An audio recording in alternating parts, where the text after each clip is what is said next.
வணக்கம். என் பேர் அம்பிகா ரஞ்சித். நான் 9ஆம் வார்டில் மெம்பராக இருக்கிறேன். மெம்பர் மறையூர் பஞ்சாயத்து அப்படிங்கிறது காலகாலமாக காங்கிரஸினுடைய ஒரு ஆட்சியில் இருக்கக்கூடிய ஒரு பஞ்சாயத்து. அதில் கழிஞ்ச 10 வருஷமாக எல்டிஎஃபினுடைய ஃப்ரான்சிஸ் மெம்பர், அதை தொடர்ந்து நீங்கள் அம்பிகா ரஞ்சித் அங்கே மெம்பராக இருக்கிறீங்க. அப்போ உங்களுடைய நீங்கள் தேர்தலுக்கு கொடுத்த வாக்குறுதிகள் நிறைவேற்றப்பட்டுருச்சா? ஜனங்களுக்கு நீங்கள் என்னென்ன செஞ்சுருக்கீங்க? உங்கள் 9ஆம் வார்டு அப்படிங்கிறது மறையூர் பஞ்சாயத்தில் டவுன் கூட வரக்கூடிய மையப்பகுதியாக வரக்கூடிய ஒரு வார்டாகும். அப்போ உங்களுடைய வாக்குறுதிகளை நிறைவேற்ற முடிஞ்சுதா? மீண்டும் நீங்கள் அந்த இன்றைக்கி அது 10ஆம் வார்டு, 9ஆம் வார்டு அப்படிங்கிற இன்றைக்கி 10ஆம் வார்டு, அந்த வார்டை மீண்டும் எல்டிஎஃப் ஜெயிக்க முடியுமா? 9ஆம் வார்டை பொறுத்தளவில் 9ஆம் வார்டு வந்து ஒரு பிரத்யேக வார்டு. ஏன்னா அங்கே ஒரு தரத்தில் பட்ட ஆள்கார் மட்டும் இல்லை, அங்கே வந்து கச்சவடக்காரர் இருக்கிறாங்க, கிருஷிக்கார் இருக்கிறாங்க, அது இல்லாமல் கூலி வேலை செய்கிறவங்க இருக்கிறாங்க. அந்த மாதிரி பலதரப்பட்ட மக்கள் வந்து வாழ்கிற ஒரு வார்டு.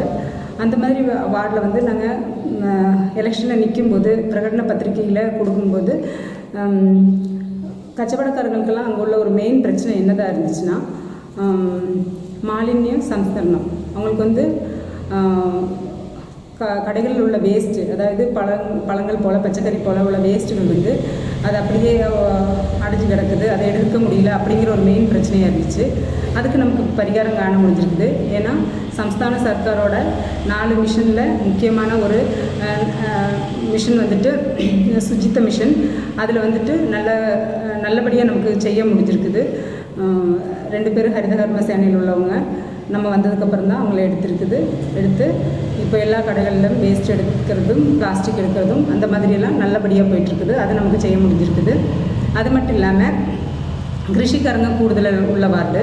கிருஷிக்காரங்களுக்கு வந்து மற்ற எல்லா வார்டுகளில் விடவும் இங்கே வந்து கனாலும் எல்லோரும் ரொம்ப அவசியமாக இருக்கிறதுனால நமக்கு வந்து நம்மளோட பஞ்சாயத்து பദ്ധதியில் அதுலேயும் தொழிலுறவு பദ്ധதியில் எல்லாம் உட்படுத்திக்கிட்டு ஒரு நடவழியும் ரோடுகளும் ஆகிட்டு ஒரு 10 இடத்துல நம்ம ரோடு கனாலெலாம் போட்டிருக்கிறோம்.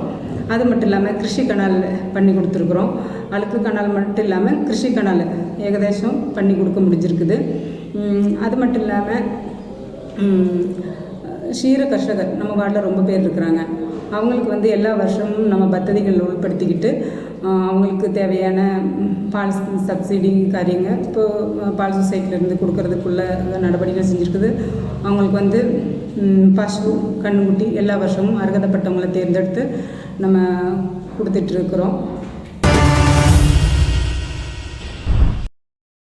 நம்முடைய மறையூர் டவுனில் வியாபாரிகள் உங்கள்கிட்ட அவசியப்பட்டது இங்கே ஒரு மிகப்பெரிய ஒரு மாலின்யங்கள், அதாவது வந்துட்டு அங்கே உள்ள வேஸ்ட்டுகளை எடுக்கிறது கூட முடியாத ஒரு சூழ்நிலையில் அங்கே மிகப்பெரிய ஒரு பிரச்சனை இருந்துச்சு. அதுக்கு உங்களால் என்ன தீர்வு காண முடிந்தது? மறையூர் பஞ்சாயத்தில் 9ஆம் வார்டுன்னு சொல்கிறது வந்து ஒரு மெயின் வார்டு, அதாவது மறையூர் டவுனில் உள்ள ஒரு வார்டு. அங்கே வந்து நிறைய கச்சவடக்காரங்க எல்லாம் இருக்கிற ஒரு வார்டு.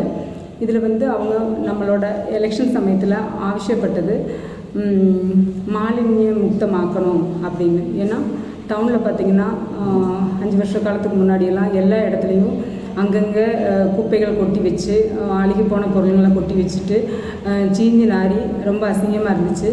அது மட்டும் இல்லாமல் நமக்கு தெரியும் குரங்கு உள்ள சல்யங்களாலெல்லாம் அதை வடித்து வாரி ரோட்டில் போடுறதும் ஒரு விருத்தி இல்லாமையும் அந்த மாதிரிலாம் இருந்துச்சு. அது ஒரு பெரிய பிரச்சனையாக இருந்தப்போ எல்லோரும் ஆவசியப்பட்டது இதுக்கு ஒரு நிரந்தர தீர்வு வேணும்னு சொல்லி. அப்போ இதில் நம்ம சம்ஸ்தான சர்க்கார் கொண்டு வந்த 4 மிஷனில் ஒரு மிஷனான சுஜித்த மிஷனை வச்சுட்டு நமக்கு நல்லபடியாக அதை செய்ய முடிஞ்சிருந்தது. ஆரம்ப காலகட்டத்தில் கொஞ்சம் புத்திமுட்டாக இருந்தாலுமே, அதாவது யூசர் ஃபீ எல்லாம் வாங்கிட்டு ஹரிதகர்ம சேனை அங்கங்களை பிரவர்த்தித்து கொண்டு வரணும்னு சொல்லி ஒரு காரியங்களில் இருந்தப்போ நேரத்தை யாருமே தராமல் நம்ம 9ஆம் வார்டில் ஹரிதகர்ம சேனை பிரவர்த்திக்கிறதுக்கு ஆள் இல்லாமல் இருந்தது. அந்த சமயத்தில் நான் வேறு வார்டிலேருந்து 2 பேரெல்லாம் கூப்பிட்டு போனோடனே அவங்களுக்கு ஒரு தாற்காலிக ஒரு நிவர்த்தியாக அது பண்ணி கொடுத்தோம். அதுக்கப்புறமா நம்ம வார்டிலேயே 2 பேரை எடுத்து அவங்க இப்போ நல்லபடியாக அதை பண்ணிக்கிட்டு இருக்கிறாங்க. அதனால் நமக்கு வந்து இப்போ பார்த்திங்கன்னா தெரியும் டவுனில் எவ்வளோ நல்ல விருத்தியாக இருக்குதுன்னு. அதனால் எல்லாருக்கும் ரொம்ப சந்தோஷம்.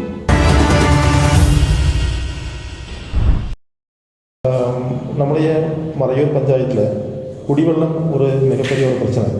சாதாரணமாக இங்கே உள்ள ஒரு குடிதண்ணி அப்படிங்கிறது வந்துட்டு பல வார்டுகளையும் குடிதண்ணி பிரச்சனை வறட்சியான காலகட்டத்தில் ஜனங்களுக்கு மிகப்பெரிய ஒரு புத்திமுட்டு உண்டாக்கக்கூடிய ஒரு சம்பவம்.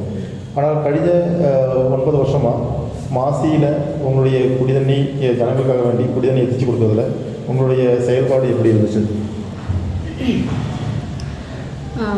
9ஆம் வார்டை பொறுத்தளவில் ரொம்ப பெரிய வார்டு. கோச்சாரம் மேலாடி பாகத்திலிருந்து கோச்சாரம் முதல்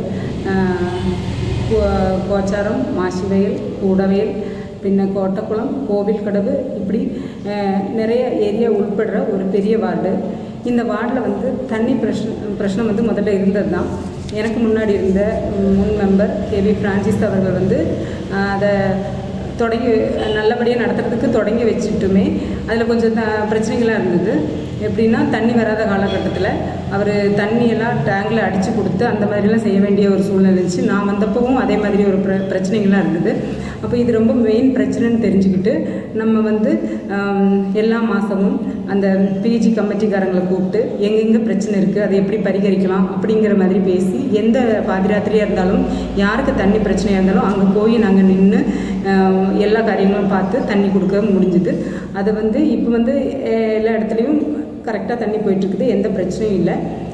கொஞ்சம் கூட அதை நல்லபடியாக நடத்தி கொடுக்கறதுக்காக வேண்டிட்டு இப்போ வந்து 5 லட்சம் ரூபா நம்மளோட ஃபண்டில் வகையிருத்தி ஒர்க்கு டெண்டர் ஆகி இப்போ உடனே வேலை பூர்த்தீகரிக்க போகிறாங்க. கோட்டக்குளம் பாகத்தில் அந்த டேங்கு நிர்மாணம் உடனே தொடங்கிடும். அப்போது நமக்கு எல்லா காலத்துலேயும் தண்ணி பிரச்சனை இருக்க வாய்ப்பில்லை, நல்லபடியாக போயிட்டுருக்கும்.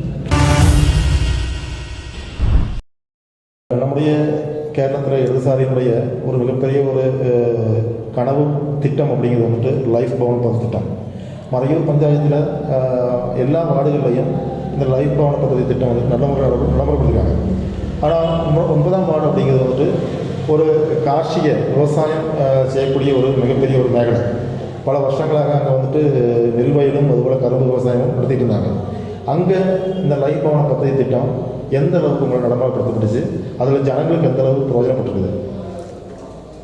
இப்போ லைஃப் மிஷனை பொறுத்தவரை ஆகட்டும், ஆவாஸ் பദ്ധதியில் ஆகட்டும், வீடு வந்து எல்லாருக்கும் ஒரு கனவாக இருக்கிற இந்த எல்லா காலகட்டத்திலையுமே வீட்டுக்காக வந்து நிறைய பேர் அபேஷை வச்சு அவங்களுக்குள்ள வெரிஃபிகேஷன் எல்லாம் நடத்துறதுக்காகவும் எல்லாத்துக்கும் நம்ம முன்னாடி நின்று நல்லபடியாக நடத்தி கொடுக்க முடிஞ்சிருந்தது.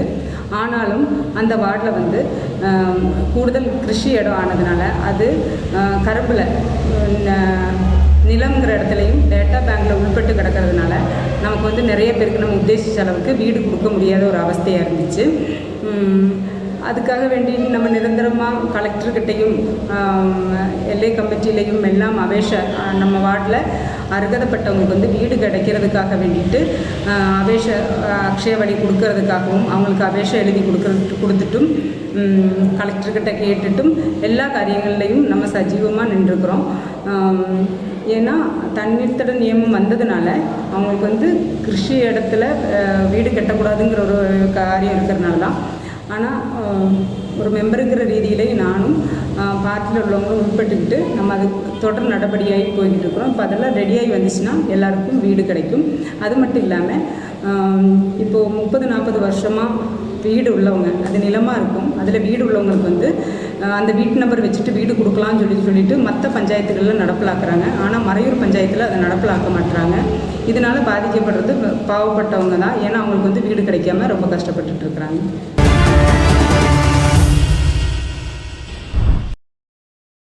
அதாவது நம்ம கேரளாவில் பல பேரிடர்கள் வந்துருக்குது. அதாவது வந்து கோவிட் வந்துருக்குது.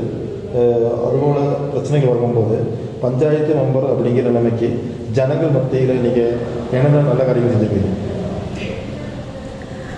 2020-21 காலகட்டத்தில் எலெக்ஷன் முடிஞ்சு நாங்கள் மெம்பர் ஆன சமயத்தில் உண்மையாக சொல்லணும்னா ஒரு மெம்பருக்கு கிடைக்க வேண்டிய ஒரு ட்ரைனிங்கில் கூட எங்களுக்கு கிடைச்சதில்லை. ஏன்னா அந்த சமயத்தில் எல்லாம் அடைச்சி போட்டலும் எல்லாம் இந்த கோவிட்னால எங்கேயும் போக முடியாத அந்த மாதிரி காலகட்டத்தில் இருந்தப்போ ஒரு மெம்பர் எப்படி பிரவர்த்திக்கணுங்கிற ஒரு கிளாஸும் கூட எல்லாருக்கும் கொடுத்தது வந்து ஆன்லைன் மூலியமாக. அது கிளியராக நமக்கு அட்டன் பண்ண முடியாத ஒரு சூழ்நிலையில் ஒரு மெம்பர் எப்படி பிரவர்த்திக்கணுங்கிற ஒரு ட்ரைனிங் கூட கிடைக்காத ஒரு இதில் தான் நாங்கள் வந்தோம்.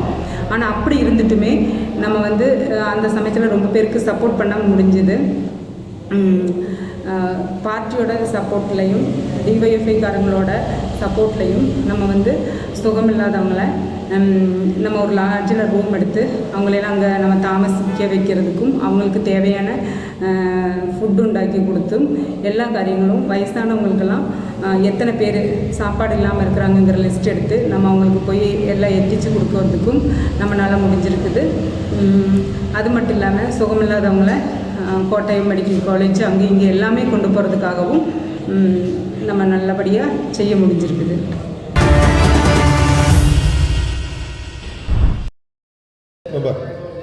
நீங்கள் ஒரு இடதுபட்சத்தினுடைய பஞ்சாயத்து மெம்பர். அப்போ இன்றைக்கி கேரளத்தில் பறியக்கூடியது இடதுபட்சத்தினுடைய எம்எல்ஏ, அது நம்ம தேவிடம் அப்படிங்கிறது நம்முடைய இடதுபட்சத்தினுடைய எம்ஏ ராஜா. அதே போல் ஜில்லா பஞ்சாயத்து மெம்பர் இடதுபட்சத்தினுடைய ராஜேந்திரன். அப்போ உங்களுக்கு வந்துட்டு அவங்களுடைய ஃபண்டுகள் எந்த அளவுக்கு உங்கள் வார்டுகளை செலவாக்க முடிஞ்சது, அதை குறித்து ஜனங்களுக்கு இப்போது நமக்கு கோச்சாரம் பாகத்தில் அங்கே உள்ள மக்களுக்கு ஒரு 10-20 குடும்பம் தாமசிக்கிற ஏரியாவில் பார்த்திங்கன்னா ரோடு வைக்கணும்னா நம்ம பஞ்சாயத்து ஃபண்டெல்லாம் வச்சு வைக்க முடியாது. ஒரு மெம்பருக்கு ஒரு வருஷம் கிடைக்கிற 5 லட்சம் 10 லட்சத்தை வச்சுட்டு நமக்கு அதை செய்ய முடியாது. அதுக்காக வேண்டி நம்ம என்னோட சிரமபலமாக எம்எல்ஏ கிட்ட கேட்டதை அனுசரித்து அவர் அங்கே ஒரு 15 லட்சம் நமக்கு ரோடுக்காக வேண்டி வச்சு தந்துருக்கிறாரு. கோச்சாரம் அங்கே ஒரு 15 லட்சத்துக்கு ரோடு ரெடியாகிருக்கு. அதே மாதிரி கூடவேல் ரோடு வந்துட்டு ரீடாரிங் பண்ணுறதுக்காக வேண்டி ஒரு 30 லட்சம் ரூபாய் பாஸ் ஆகி அது டெண்டர் நடவடிக்கைலாம் ஆகி டெண்டர் எடுத்துட்டாங்க. உடனே வேலை ஆரம்பிக்கும். அது மட்டும் இல்லாமல் இப்போ டவுனில் வந்து ஒரு டவுன் ஹால் வேலை செய்கிறதுக்காக வேண்டிட்டு 5 கோடி ரூபாய் போல் பத்ததி கூட ரெடி ஆகியிருக்குது. அது பின்ன ஜில்லா பஞ்சாயத்து மெம்பருக்குள்ளதுன்னு பார்க்கும்போது கோட்டக்குளத்தில் கோட்டக்குளம் ரோடுக்காக வேண்டி ஒரு 13 லட்சம் ரூபா அனுமதிச்சு தந்திருக்கிறாரு. அதுவும் டெண்டர் நடவடிக்கைகள்லாம் போயிட்டுருக்கு. உடனே ஆயிருக்கு.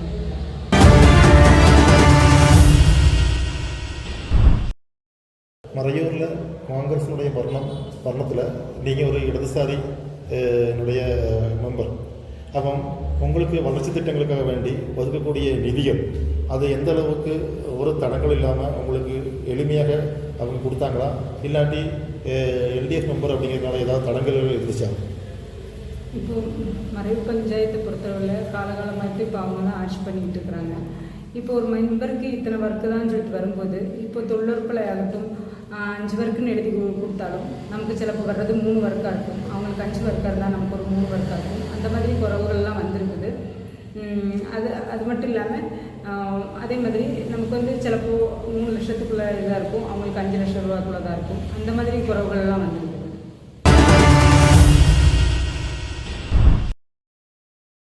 ஓகே, நீங்கள் பல நல்ல காரியங்கள்லாம் செஞ்சுருக்கிறீங்க, நல்ல திட்டங்கள்லாம் கொண்டு வந்துருக்கிறீங்க. மீண்டும் தேர்தல் வரப்போகுது. அந்த தேர்தலில் நீங்கள் போட்டிடுவீங்களா? ஜனங்கள் உங்களை எதிர்பார்க்குறாங்க, உங்களுடைய அபிப்பிராயம் என்ன? நான் வந்து இந்த தடவை மெம்பர் ஆனது வந்து என்னோட தாற்பயம் மட்டும் இல்லை கிடையாது. ஏன்னா அது பார்ட்டி தீர்மானித்து தந்த ஒரு வாய்ப்பு தான். அதில் நான் சரியாக நான் என்னால் முடிஞ்சதை நான் செஞ்சுருக்கிறேன்னு நான் நம்புகிறேன். ஏன்னா நம்ம வார்டில் பென்ஷன் வாங்குறவங்கள நம்ம பென்ஷன் வாங்குறவங்க யாருன்னு கண்டுக்கிறதுக்கும் அவங்களுக்கு அபேஷைகள் கொடுத்து அவங்களுக்கு வாங்கி கொடுக்கறதுக்குள்ள காரியங்கள் செய்ய முடிஞ்சிருக்குது. அது மட்டும் இல்லாமல் சுகமில்லாதவங்கள நமக்கு கரெக்டாக ஆஸ்பத்திரிக்கு நம்ம இங்கேருந்து கோட்டை இடுக்கி மெடிக்கல் காலேஜ் வரலையெல்லாம் நானே கொண்டு போய் அந்த மாதிரிலாம் பார்த்துட்டு வர்றதுக்கு என்னால் முடிஞ்சிருக்குது. அது மட்டும் இல்லாமல் பஞ்சாயத்துக்கு யார் வந்தாலுமே எந்த ஒரு கட்சி ராஷ்ட்ரிய பேதம் இல்லாமல் யார் வந்தாலும் அவங்க ஹெல்ப் பண்ணுங்கிறதுக்காக வேண்டிட்டு ஒரு அபேஷையாக இருந்தாலும் வெளியில் போய் அவங்க ஒரு 50 30 கொடுத்து எழுதாமல் நம்ம எழுதி கொடுத்து எல்லாமே பார்ட்டி என்கிட்ட கொடுத்த ஒரு வேலையை என்னால் செய்ய முடிஞ்சதுன்னு நான் நம்புகிறேன். அப்போது அடுத்த தடவை எலெக்ஷன் சொல்கிறது அது ஏன் தீர்மானம் கிடையாது, அது வந்து பார்ட்டி தீர்மானம் தான். பார்ட்டி ஒரு வேலை செய்யும்போது சொல்லும்போது அதை செய்கிறோம், அவ்வளோதான். இதுக்கு இந்த பதில்.